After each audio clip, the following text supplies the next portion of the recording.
Hey, I'm getting a lot of questions about whether now is a good time to buy and then where are the markets that are skewed more towards a buyer. So we are getting to the point where some markets and some market segments would be called on the verge of a buyer's market. And so I'm going to just show one here in Oakland County, Bloomfield Hills, definitely a higher end market. So I'm going to just run through this real quick.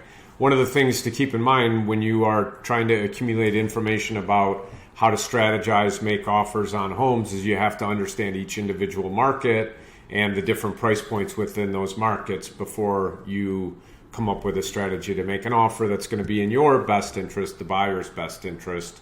And no matter whether you're buying with cash or you're buying with a mortgage, you should, again, understand the market. And then if you are buying with a mortgage, you should try to be as close to a cash offer as possible. And there are some strategies that we can help you with to make your offer stand out and help you negotiate a stronger deal.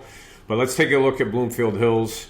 Right now, one of the things that stands out to me is that the lower end of the market in Bloomfield Hills has got higher properties with a price decrease, a higher number of properties with a price decrease. And so it looks to be somewhere around 60% of the listings in Bloomfield are experiencing price drops, and that may be because the sellers in that market, they may have somewhere to go and they may have less money to wait for a stronger offer than some of the listings at higher price points. So again, this is a bit interesting.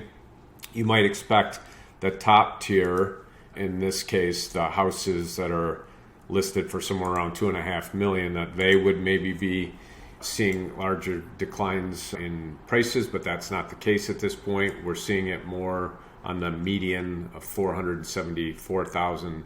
The $699 price point, one of the things that you're going to see here, and that's keeping prices up and likely will keep them from falling too far, is that a lot of homeowners have a lot of equity. They're not in a hurry. There's a strong job market, and there's just not a whole lot of listings available.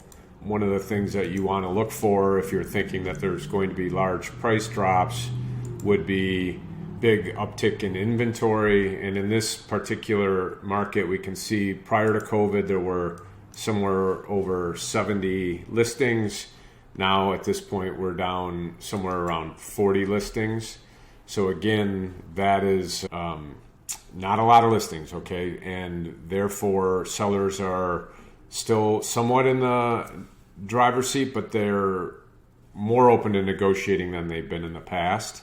And then you can see here, absorbed. This means houses that have sold in this time frame and what's come to market. And we're typically seeing not a whole lot of inventory coming to the market. There are longer marketing times for the higher end, and then here on the lower end, we're seeing pretty much a normal market time. So it is stretched out from 2022 when things were pretty heated in the spring and summer of 21 and 22. So this is a normal uptick for this time of year.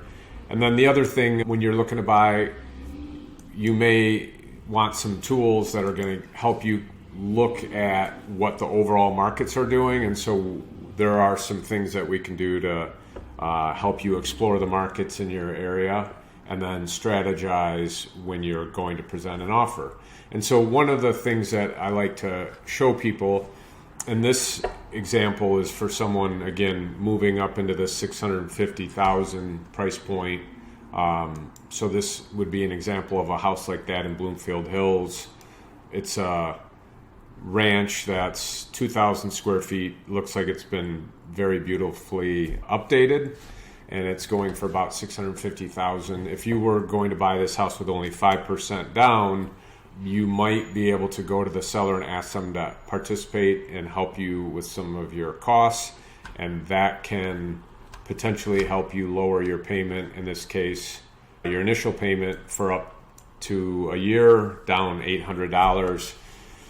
The Federal Reserve has been hiking rates.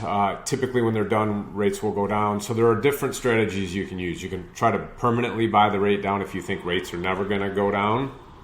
That would save you somewhere around $300 a month. Or you could try to go to the seller and ask them to lower their list price an awful lot. In this case, we're talking well over $100,000. So that's likely not going to happen. So there are ways to bridge the gap with the sellers. If you have any questions or you'd like to see the local market that you're looking to explore in Oakland County, reach out to us. We've got a couple different tools, and then we can help you, again, strategize about what's going to make your offer stand out, what's going to save you the most money when you do go buy a home. Sean Chamberlain, Ascend Mortgage. Thank you.